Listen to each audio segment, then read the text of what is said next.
হাসপাতালে কোথায়?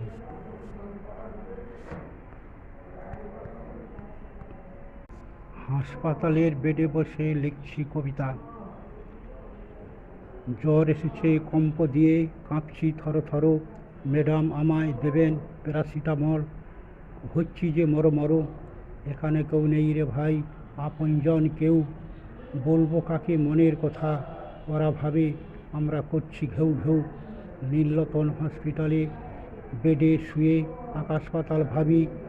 জ্বরের ওষুধ দিতে এদের নানান রকম দাবি। আমি বাবু চাষার বেটা মুখ্য সূক্ষ্ম হই।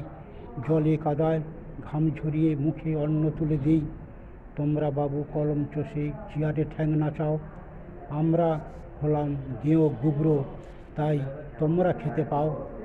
কাদায় নামা বন্ধ করে সমাজকে দিতে পারি শিক্ষা। বুঝবে তখন